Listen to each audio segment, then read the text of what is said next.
Welcome again to Gracious Living Series by Janet Kehinde Ajayi. In the past 2 episodes, we have been discussing from this book, Knowing Whom to Marry and Having a Meaningful Courtship by myself and my husband, written years back. And one of the reasons why what we discuss in courtship, in a relationship, is important is that some marriages break even though the two parties were not initially wrong as spouses. This one has prayed, she knows it is the will of God.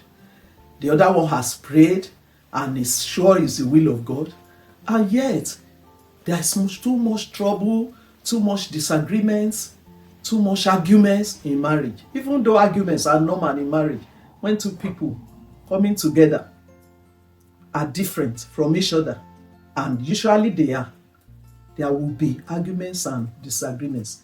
But when they become so big that they become a challenge, you know that there were some things that were joined. There were some things that were supposed to be discussed in courtship. So in the past 2 episodes, we have looked at some.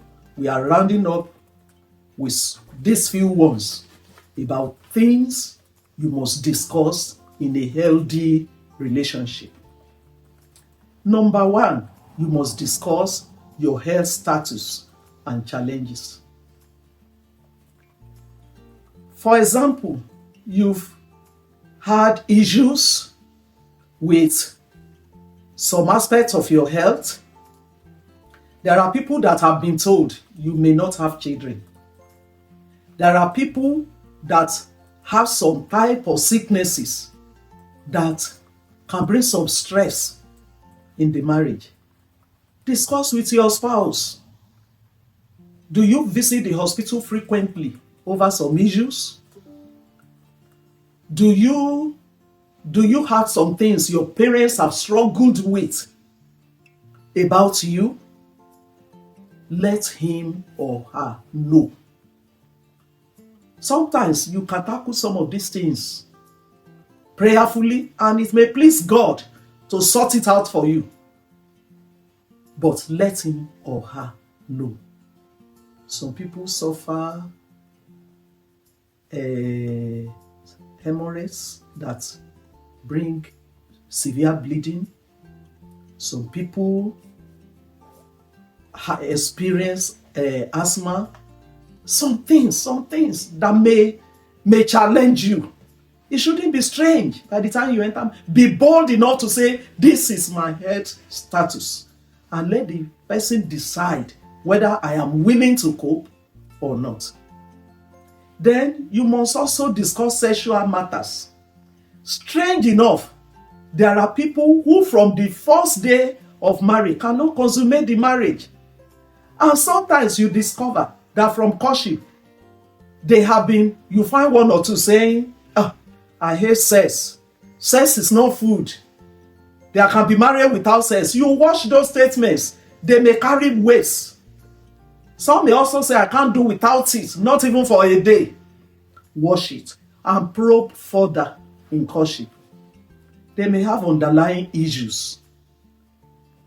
Somebody who keeps quarreling with the wife every night so that they can sleep apart because he is not physically okay to consummate a marriage. So, ensure that you discuss sex. Then discuss your expectations from the marriage. What are the things you expect to be the duties of a wife in the home? What are the things you expect to be the duties of a husband in the home? What do you think fathers should do by the time you become a father and a mother? Don't gloss over these things. Discuss them. You may be surprised that some people have erroneous views of their duties. Some men, for example, believe they don't have to cook or enter the kitchen at all.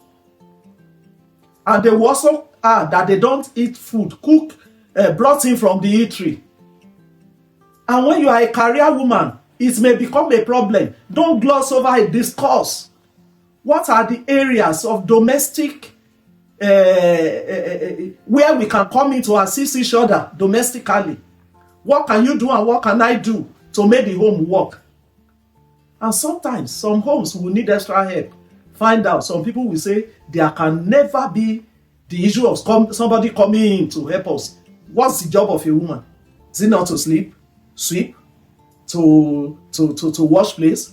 What does she need the help for? Wash it. Discuss some of these things. And where necessary, right in courtship, bring in some people to do some education or listen to some messages or watch some movies or do some things that will help you take right decision.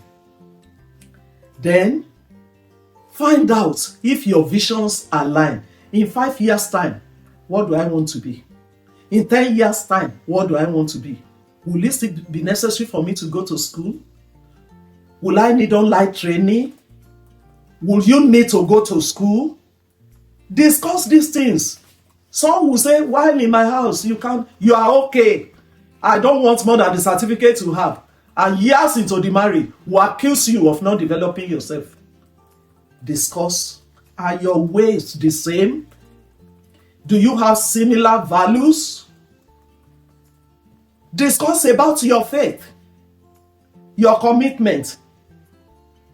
Discuss about his family, his siblings, his parents, the commitment to each of these parents and the siblings. You cannot have a full picture in a courtship, but at least you will have some basics that you are going to build on if the relationship will upgrade into marriage. And not my words, upgrade. It's not every relationship that will upgrade into a marriage. A broken courtship is better than a broken marriage. If most factors do not align, please don't trouble yourself upgrading.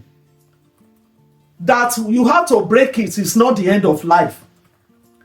Don't be too desperate if you discover that things do not align. Seek counsel. You can break up as brothers and sisters and still meet in the church and still, you may not even, and still enjoy yourself as brothers and sisters, even though you cannot be marriage partner, because marriage involves more. There are some people, the relationship you have with them should not be more than hi, bro, how are you, sis, how are you? Once it begins to upgrade into marriage, you may discover you will wake up with him, you will sleep with him, you will eat together. It's not every brother and sister that can fill the gap.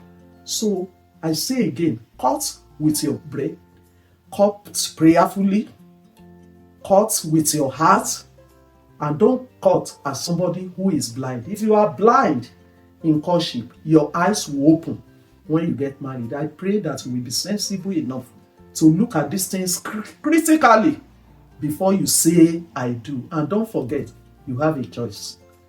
You have a choice. God has given you the will to make a choice. Your parents, your siblings, your friends, even the pastor that will join you, and the government official that will join you, they expect you to be able to say yes or no. That is why on the wedding day, they will still ask you if you will. You have a vote that you must cast. I encourage you, cast it well. Don't waste that vote. It's very important. Wasting it might be wasting your life.